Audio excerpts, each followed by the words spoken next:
जय मसीह की। आज हम एक ऐसे सवाल की गहराई में उतरेंगे जो न सिर्फ मसीही समाज बल्कि पूरे समाज के लिए बेहद महत्वपूर्ण है। गरीबी क्या है?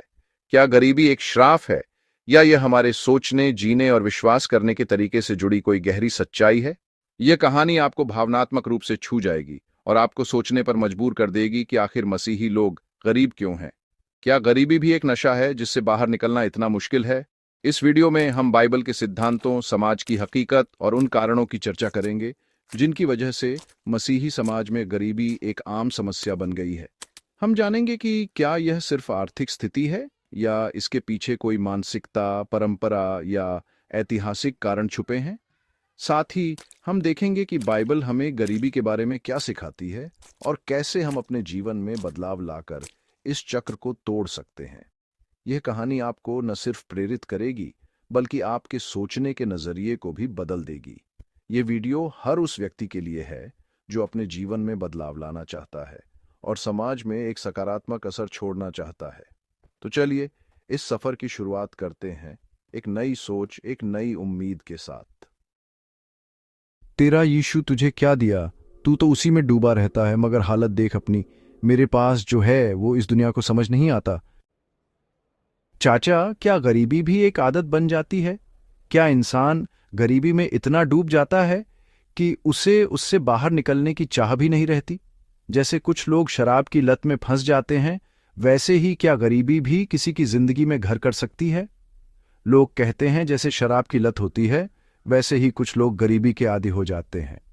शुरुआत में शायद हालात मजबूर करते हैं, लेकिन धीरे धीरे इंसान उस हालात को ही अपनी पहचान मान लेता है। उसे लगता है कि अब कुछ बदलना उसके बस में नहीं है। हाँ बेटा, कभी कभी गरीबी भी एक शराब जैसी हो जाती है। जब इंसान बार बार कोशिश करके हार जाता है तो वो हार मान लेता है। फिर उसे अपनी हालत से शिकायत भी नहीं रहती, बल्कि वो उसी में संतोष ढूंढने लगता है।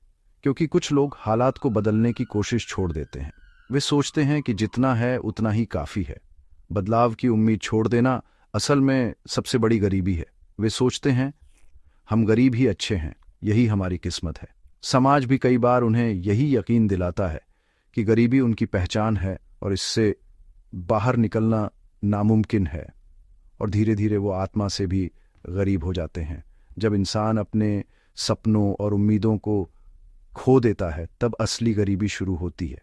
गरीबी सिर्फ पैसों की नहीं, सोच की भी होती है। अगर सोच गरीब हो जाए तो इंसान कभी अमीर नहीं बन सकता।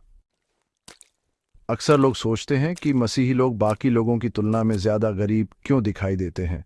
इसका एक बड़ा कारण है कि मसीही लोग झूठ, चोरी, बेईमानी या गलत तरीकों से पैसा नहीं कमाते। वे अपने जीवन में ईमानदारी और सच्चाई को सबसे ऊपर रखते हैं, चाहे इसके लिए उन्हें आर्थिक नुकसान ही क्यों न उठाना पड़े।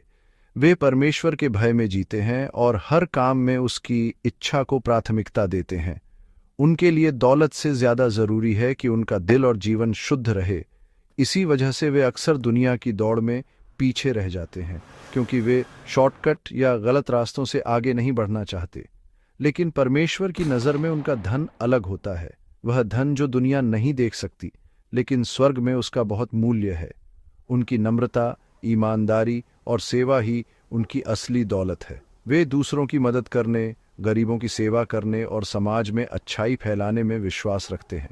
बाइबल कहती है, धन्य हैं वे जो आत्मा में दरिद्र हैं, यानी जो अपने दिल में नम्र और परमेश्वर पर निर्भर रहते हैं, क्योंकि स्वर्ग का राज्य उनका है।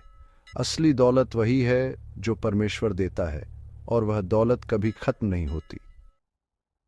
गांव में भयंकर अकाल पड़ा। महीनों से बारिश नहीं हुई थी, खेत सूख गए थे और कुएं भी खाली हो गए थे। लोग परेशान थे, हर तरफ मायूसी छा गई थी। कई अमीर लोग जिन्होंने अपने धंधे से खूब पैसा कमाया था, अचानक कंगाल हो गए। उनके पास अब न खाने को अनाज था, न बेचने को कुछ बचा था। लेकिन याकूब मास्टर, जो हमेशा साधारण जीवन जीते थे और सालों से छोटे मोटे काम कर अनाज बचाते आए थे, अब जरूरतमंदों को खाना खिला रहे थे। उन्होंने अपने घर के दरवाजे सबके लिए खोल दिए। गांव के लोग हैरान थे। जो कभी सबसे साधारण समझे जाते थे, वही आज सबसे बड़ा सहारा बन गए। धीरे धीरे लोगों की सोच बदलने लगी। अब सब समझने लगे कि असली गरीबी जेब में नहीं, दिल और आत्मा में होती है। गरीब वो नहीं जिसकी जेब खाली है, गरीब वो है जो आत्मा से खाली है। यही इस कहानी का असली मोड़ था। याकूब मास्टर की मृत्यु हो गई, लेकिन उनके अंतिम संस्कार में पूरा गांव इकट्ठा हुआ। वो गरीब नहीं थे, वो राजा थे, आत्मा के। गरीबी कोई शराब नहीं, पर अगर हम इसे स्वीकार करके प्रयास छोड़ दें तो यह नशा बन जाती है। मसीही लोग गरीब हो सकते हैं, लेकिन वे परमेश्वर के धनवान होते हैं। धन ही सब कुछ नहीं, सच्चाई, सेवा और विश्वास सबसे बड़ा खजाना है। अगर आपको ये कहानी पसंद आई हो तो इसे अपने दोस्तों तक जरूर पहुंचाइए। मसीही समाज के बारे में फैली गलत फहमियों को हटाइए और सच को फैलाइए।